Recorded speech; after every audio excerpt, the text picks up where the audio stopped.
Driving licence, learning licence या फिर RTO दफ्तर से जुड़ा हुआ कोई भी आपका काम हो जिसके लिए आपको आरटीओ दफ्तर के खूब चक्कर काटने पड़े थे, अब ये काम और आसान हो गया। यानी कि आप घर बैठे आरटीओ दफ्तर से जुड़े तमाम वो काम कर सकते हैं जिसके लिए आपको दफ्तर जाना पड़ता था, लंबी लाइनों में लगना पड़ता था। इसके लिए आपको चाहिए अपना आधार कार्ड। और मान लीजिए अगर आपके पास आधार कार्ड नहीं भी है तो भी कोई बात नहीं, आपने आधार कार्ड के लिए अप्लाई किया है तो उसका रजिस्ट्रेशन नंबर डालकर भी आप अपने तमाम कामों को घर बैठे निपटा सकते हैं। दरअसल ट्रांसपोर्ट मिनिस्ट्री ने आधार बेस्ड ऑथेंटिकेशन सर्विस लॉन्च की है, जिसका मतलब सीधे सीधे ये हुआ कि ट्रांसपोर्ट डिपार्टमेंट से जुड़े जितने भी आपके काम होते हैं, अब चाहे अपनी गाड़ी का रजिस्ट्रेशन करवाना है, आपको ड्राइविंग लाइसेंस या फिर लर्निंग लाइसेंस चाहिए, या फिर इससे जुड़े तमाम वो चीजें जो कि आरटीओ दफ्तर से जुड़ी है। कई बार आप अपनी गाड़ी बेच देते हैं, उसके बाद आपको ट्रांसफर करवानी पड़ती है, वो सारे काम अब आप अपने आधार के जरिए घर बैठे कर सकते हैं।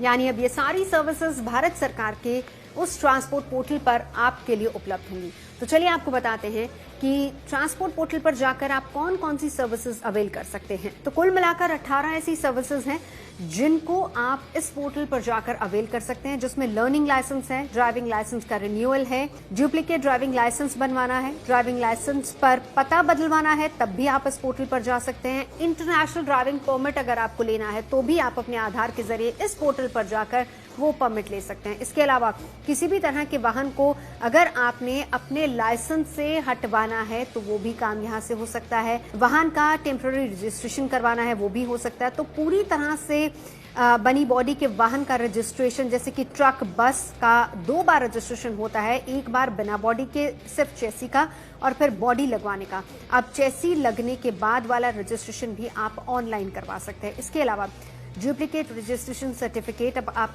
इसी से ले सकते हैं। रजिस्ट्रेशन सर्टिफिकेट के लिए एनओसी का आवेदन भी आप यहीं से दे सकते हैं। वाहन की ओनरशिप ट्रांसफर करने का नोटिफिकेशन नोटिस अगर आपको देना हो, वाहन के रजिस्ट्रेशन में अगर आपको अपना एड्रेस बदलवाना हो, ड्राइविंग ट्रेनिंग इंस्टीट्यूट के रजिस्ट्रेशन का आवेदन आपको देना हो, डिप्लोमेटिक वाहन के लिए खास चिन्ह का परमिशन का एप्लीकेशन, वाहन को खरीदने या फिर किराए पर लेने का एग्रीमेंट, तो ये तमाम तरह की चीजें हैं जिसमें कुल मिलाकर 18 चीजें हैं, पॉइंट्स हैं जो आप इस वाहन पोर्टल के जरिए जाकर घर बैठे ऑनलाइन ये सारी सुविधाएं अवेल कर सकते हैं। तो ट्रांसपोर्ट मिनिस्ट्री ने ये बात क्लियर कर दी है कि इन सारी फैसिलिटीज को अवेल करने के लिए पहली बात आधार कार्ड बहुत जरूरी है।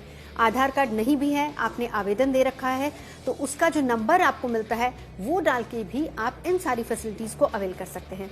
इसके साथ ही साथ मिनिस्ट्री का ये नोटिफिकेशन लगभग 3 हफ्ते पहले उस ड्राफ्ट के बाद आया है जिसमें नागरिकों को ये कहा गया था कि आप अपना ड्राइविंग लाइसेंस और रजिस्ट्रेशन सर्टिफिकेट को आधार के साथ जोड़ लीजिए। यानी आधार के साथ जोड़ने का मकसद यही था कि कुछ सुविधाओं को ईजी किया जाए, आरटीओ दफ्तर के चक्कर जो लोग बहुत ज्यादा लगाते हैं उसको भी इजी किया जाए और इसको एक तरीके से फ्रेंडली बनाया जाए।